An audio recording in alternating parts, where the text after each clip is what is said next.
Hello friends, welcome to my channel. আমি শ্রুতি চলে এসেছি কিন্তু আর একটা নতুন ভিডিও নিয়ে। অনেক দিন পরে কিন্তু তোমাদের সঙ্গে দেখা হবে। তো চলো, আজকে কিন্তু আমি, আমার স্টুডেন্ট আর আমার মা কিন্তু বেরিয়ে পড়েছি।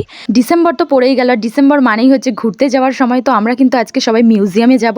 তো দেখতেই পাচ্ছ আমি কিন্তু টিকিট কাউন্টারে চলে এসেছি। এখন কিন্তু টিকিটের প্রাইস বেড়ে গেছে। অ্যাডাল্টদের জন্য কিন্তু 75 রুপিস আর বাচ্চাদের জন্য কিন্তু 20 রুপিস। এখানে দেখো এই আঙ্কেলটাও কিন্তু হাই করে দিল টিকিট কাউন্টারে।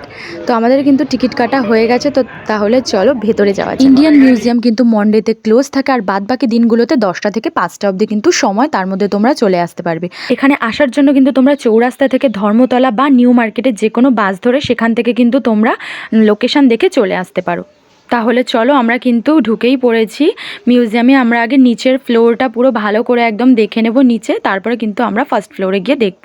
তো এখানে দেখো অনেক পুরনো যুগের পাথরের কিন্তু মূর্তিগুলো রয়েছে। এটা বুদ্ধার মূর্তি, এটাও বুদ্ধার উপরের অংশটা নেই। তো এখানে অনেক ধরনের কিন্তু অনেক মূর্তি রয়েছে। তো দেখো আমার স্টুডেন্টরাও দেখছে ওরা। তো এই রুমটা যেটাই গেছিলাম, এই রুমটা এখানে ভিডিও করতে দেয়নি।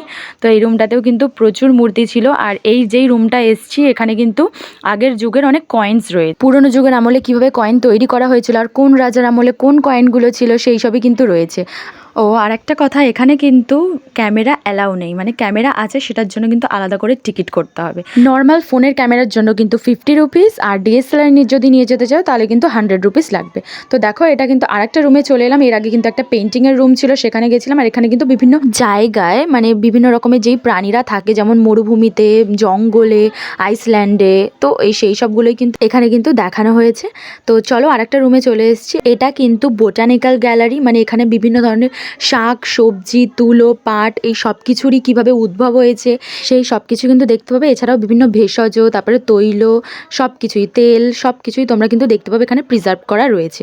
আর এই যেই রুমে চলে এলাম, এখানে কিন্তু সব মরা জীবজন্তুদের এভাবে কিন্তু স্ট্যাচুর আকারে রাখা আছে। সব কিন্তু মেডিসিন দিয়ে প্রিজার্ভ করে কিন্তু এভাবে রাখা হয়েছে, পুরো সত্যিকারের মতো।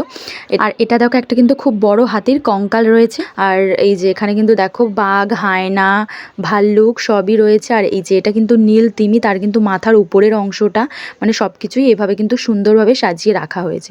তো এই রুমটায় চলে এসেছি। এখানে দেখো কিন্তু মাছের রুম, বিভিন্ন রকমের মাছ রয়েছে আর সত্যিকারেরও মাছ রয়েছে। এগুলো হচ্ছে কিন্তু রিয়েল নয়, কিছু কিছু রিয়েল আমি দেখাচ্ছি, সেগুলো কিন্তু মেডিসিনেই কিন্তু দিয়ে রাখা হয়েছে। এই রুমটায় গেলেই একটা আলাদা রকমের কিন্তু স্মেল বেরোয়।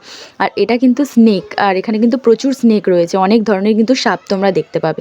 তো চলো এই রুমটায় চলে এসেছি। এখানে কিন্তু আছে বিভিন্ন রকমের শাড়ি, আগে যুগে কিন্তু ব্যবহৃত অনেক শাড়ি, চাদর, কার্পেট সব কিছুই রয়েছে এখানে তোমরা দেখতে পাবে। আর এই রুমটাতেও কিন্তু অনেক হাতের কাজ রয়েছে, অনেক কিছু সুন্দর সুন্দর জিনিস রয়েছে। তো আজকের ভিডিওটা কেমন লাগলো আমাকে কিন্তু অবশ্যই জানিও। আর আমার চ্যানেলটাকে কিন্তু সাবস্ক্রাইব করে অবশ্যই আমার সাথে থেকো। দেখা হচ্ছে পরের ভিডিওয়ে।